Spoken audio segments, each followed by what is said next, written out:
Hey YouTube, we got a few more weeks before Thanksgiving, so as I promised, we'd get started on some of these recipes that I wanted to share with you, starting with the easiest ones, and then we'll get into the more complicated ones later. This is going to be how to make garlic mashed potatoes using golden potatoes, and again, easy, but this is also really easy to mess up, so you're gonna wanna learn some of these tips I'm about to show you. Ingredients, super simple. Obviously, you need some yellow or gold potatoes, unsweetened, unflavored, milk substitute. I'm using a flax milk here. It doesn't really have any aftertaste or flavor to it. So you can go with something like this, but whatever you want to use. Almond milk, rice milk. I wouldn't use coconut milk because it has a lot of flavor, even though may not have added flavors to it. Still gonna leave an aftertaste. So go with something that doesn't have a strong aftertaste. And then garlic and vegan butter. That's all you'll need for this recipe. But one of the tips that I wanted to show you is using the right tools and methods for this dish. If you don't have one of these, I suggest you go run and invest in one. It's called a ricer. Basically what this does is after the potatoes have been boiled or steamed, however you're gonna make them, you would put your potato in here, close it up. That's going to allow the potatoes to get squeezed and pressed through all of these little holes you see here. Very effective, saves a lot of time and effort from mashing by hand.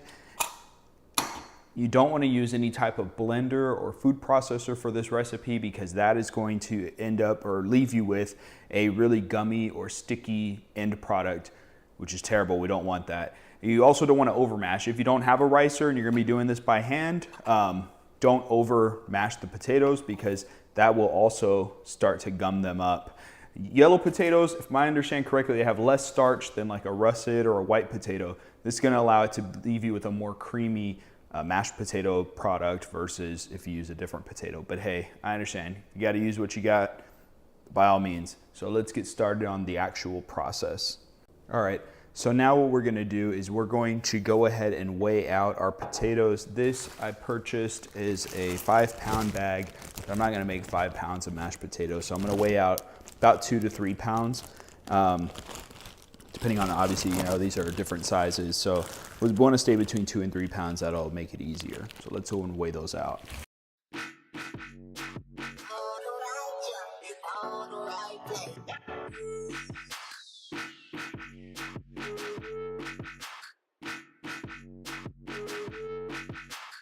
All right, so we got our 4 garlic cloves here. So we're going to dump those in the water. We're going to take our potatoes and we're going to also put these in the water. Done. Then I'm going to go ahead and fill it up. We want to cover it by about 1 to 2 inches of water. Next, we're going to season. And you want to season a lot.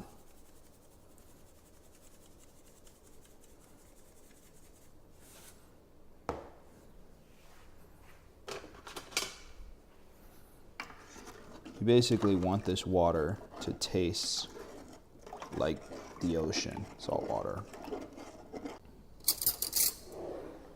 So the way we do that is we test it, taste test it. Perfect.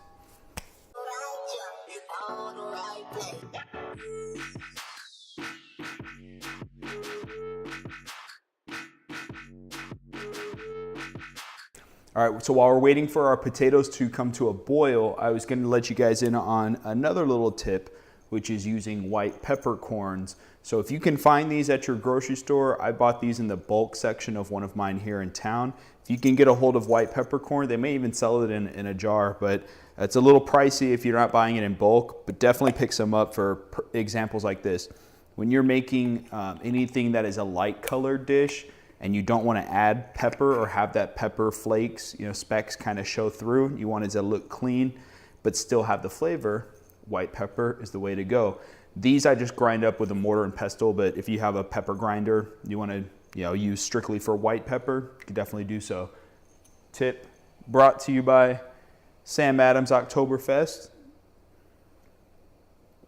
I'm gonna change the name to Novemberfest, but it's whatever. So once it starts coming to a boil, I'm just gonna go ahead and leave it for about 20-25 minutes till everything is fork tender. You can test the fattest potato. fat shame that potato and stick it with a fork. And if that one is fork tender, all your other little thinner, more desired potato, that's terrible, but yeah, all the other potatoes would be good too. So then we get to rice / smash them papas, my favorite part. Okay, since our potatoes are almost done boiling, I'm gonna go ahead and take a saucepan. You can use a smaller one. I like this one because it has these kind of edges, the spouts on the side, just make it easier for pouring. But what we're gonna do is we're gonna take our milk substitute, so 1.5 cups, and we're gonna heat that up because what we're gonna wanna do is add warm milk to the mashed potatoes, not cold milk. We will use cold butter, but we're going to use warm milk sub. So let's go ahead and warm that up. So it'll take us just a second. Okay, so in this part, guys, real easy. You take 1/3 of the potatoes that we've boiled. We're gonna go ahead and put them through the ricer and pass them through that. If you're using a food mill or if you're mashing them by hand, use 1/3. And then we're just gonna continue to do this in parts. Next, we'll add the warmed milk substitute. So you wanna put 1/3 of that mixture in together. But we're actually going to use cold butter. So you wanna put maybe 1 to 2 tablespoons of the cold butter into the mixture. And we're just gonna fold all that in together and get it incorporated, nice and evenly. And you'll do this with the second third and the third third. So we're just splitting it all up. The process is the same each time. All right, so we got everything all mixed in. Now, as you can see, super creamy. It smells awesome in here, but let's taste test.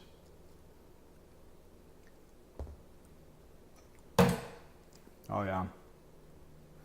With the butter, creaminess with that flax milk. Can't really taste any aftertaste from it. It's got just enough pepper. If you seasoned your water right, you don't need to add salt to this. If yours is a little bland, you toss some salt and mix it in, but great. Garlic, golden mashed potatoes. Put it on your repertoire for Thanksgiving. Let me know what you guys think if you try this recipe out. Don't even tell your family or your friends that aren't vegan that it is vegan. If they give you a compliment or ask you about it, drop that veganism on them.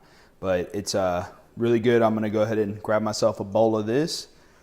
See you guys next time. I have some good recipes. Again, this is a really simple one, but I got some really nice ones here coming up soon. So stay tuned. Subscribe if you haven't already so you can get notification when those go out. And I'll look forward to seeing you guys again. Take care. You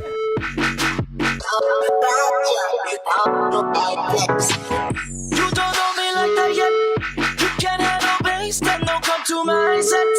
Oh, I'll make you number another women know it.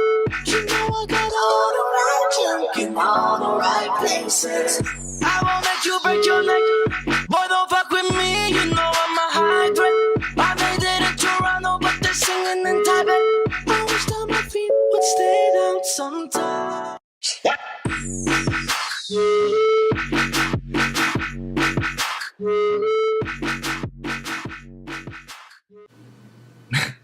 What a weirdo.